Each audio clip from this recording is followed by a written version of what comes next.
What's this? A letter for me. Welcome to another episode of Remember the Great Sports Through the Mail Thursdays. Today I'm going to go through 3 recent returns that I got back in the mail and profile each of the individuals that signed an autograph for me. So this is a football edition this week, and the first return is a return from former Kansas City Chiefs wide receiver Stephone Paige.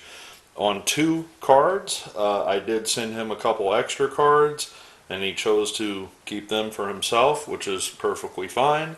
As I always say, you know, if the players themselves that sign for me can find more pleasure out of the cards than myself, I'm perfectly okay with that. I'm just happy to get a couple back in return. So let me tell you about Stephone Paige and his career in football. Stephone Paige, a California native, was originally born in Louisiana. However, he did attend high school at Long Beach Polytechnic High School in California. He would then later go on to play football at Fresno State University. While at Fresno State, he would play in the 1982 California Bowl, where Paige scored 3 touchdowns and had 246 receiving yards, both school records at Fresno State, in the 29-28 victory over Bowling Green.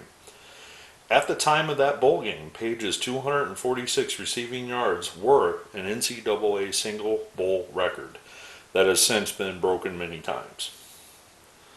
Paige was undrafted in 1983 and signed as a free agent with the Kansas City Chiefs. Although not a starter his first year in 1983, Paige would make an immediate impact in the wide receiving corps for the Chiefs, where he caught 528 yards his first season in 1983. In 1984 would be very close to his 1983 season, where again he would only start in just 1 game at this point in his career, but he would have very similar numbers, posting 541 season total yards caught that season.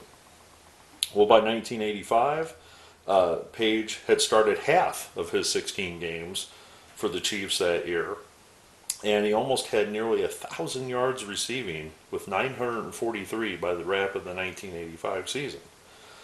By this point, in 1986, the Chiefs made him a starter, where he started in 15 of the 16 games the following year, posting 829 yards received. From 1986 all the way through 1991, well, primarily 1990, Paige would be a starter in the wide receiver corps for the Chiefs, and in 1991 he would appear in just 3 games with the Chiefs due to injury. Well, after his tenure with the Chiefs, he would sign with the Minnesota Vikings. However, he would never appear in a game as a Viking on the active roster, but would be more utilized as a taxi squad member. So over his career in Kansas City, from 1983 to 1991, Stephone Paige appeared in 125 games for the Kansas City Chiefs. He had a yard reception amount of 16.8 yards per reception, and he scored 49 touchdowns in his career as a Kansas City Chief.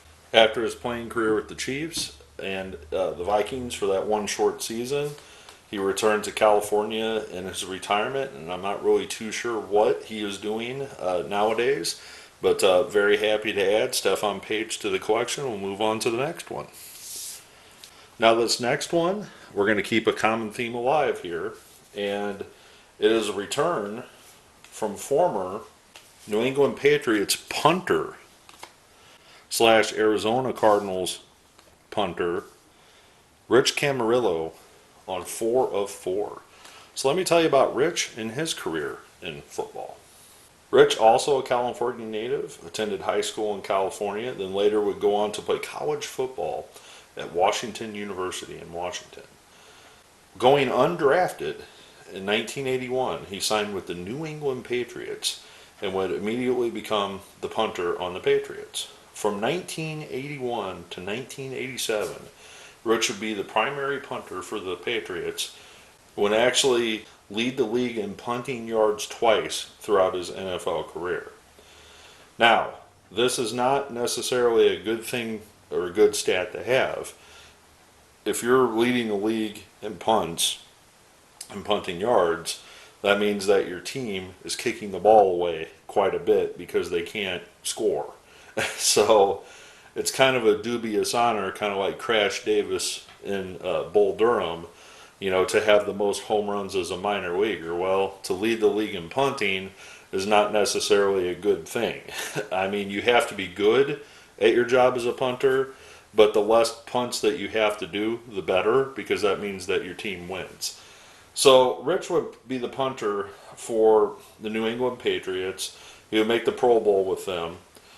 He would leave the Patriots for one season to go play for the Los Angeles Rams, and then would sign with the Phoenix Cardinals. With the Cardinals, he would also make the Pro Bowl 3 times. Also, being their punter, again, a common theme, leading the league in punts. After his time with the Cardinals, he would sign for 2 seasons with the Houston Oilers, now the Tennessee Titans. And in his final season in 1996, he would punt for the Oakland Raiders. Well, unfortunately, Rich played for the teams that weren't so good throughout his career. Even though the New England Patriots would go on to bigger, better things in a dynasty, the Arizona Cardinals weren't very good. And unfortunately, the Rams weren't very good the season that he played there. Neither were the Oilers the seasons that he played there as well.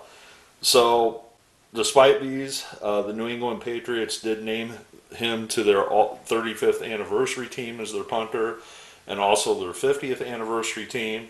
He's also on the all 1980s New England Patriots team, and as I mentioned, a 5-time Pro Bowler. So in his career, this guy had 1,027 punts for 43,000 yards, actually 43,895, with an average of 42.7 punts on average. So again, very important job in football, but if you're leading the league in punts, that means your team is probably not a winning team. So very happy to add Pro Bowler Rich Camarillo to the autograph collection, and we'll move on to the final return. Okay, so the common theme that we're keeping alive here is this is a return, not just the 1990s, but this is a return from Rufus Porter. And Rufus Porter was a force to be known for the Seattle Seahawks for a while. And I've done previous videos with the Seahawks, so if you like Seahawks autographs, definitely check that out. I'll link it down here at the bottom and also at the end of the video. But the common theme between the 3 of these players that I've shown is they were undrafted. They were undrafted, and they became superior NFL players for multiple seasons. Multiple Pro Bowls, amongst them. And, that is just to prove, these guys really are hard workers that have these NFL careers. So let me tell you about Rufus Porter and his career in football. Rufus Porter was a Louisiana native outside of Baton Rouge, where he attended high school in Baton Rouge at Capitol High School in Baton Rouge, Louisiana. Well, Rufus didn't have to go far to go to college because he enrolled at Southern University, and he was discovered playing football while at Southern for the Jaguars.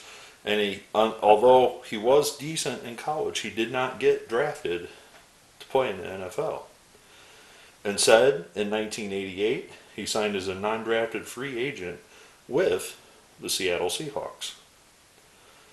Porter would play for the Seahawks from 1988 to 1994, and he would be selected to the Pro Bowl his first 2 seasons in the league. Porter would become a mainstay for the Seattle Seahawks through that 1994 season before he decided to go back home to play for his home state, New Orleans Saints. Porter would spend 2 seasons with the Saints, playing as linebacker, before he played one last season with the Tampa Bay Buccaneers in 1997. When it was all said and done, this undrafted free agent played 135 games for 3 different NFL teams, primarily with the Seattle Seahawks, and had 41 sacks to his credit playing those seasons in the NFL. So again, this is, like I said at the beginning of talking about Rufus Porter, this is somebody that just worked his tail off to get to the NFL. So maybe this was a different era of sports. It would be really interesting to talk to any of these three individuals to say, hey, what was that motivation for you to get to the NFL? And I bet you the commonality between the three of these individuals that I profiled today, they would tell you that hard work and never give up attitude is what got them in the NFL. And not just got them there, but they stayed there. I mean, each of these guys played almost 10 years each in the NFL, despite being overlooked and not qualified good enough to be drafted. So I hope you enjoyed this episode. I hope you learned a little bit about these three individuals that maybe you did not know. Growing up during the era that these guys played, I definitely knew who they were. I didn't know their life story, so to speak, of how they came from undrafted to what they were. So I hope you enjoyed that story. I look forward to your comments below. And as always, happy collecting.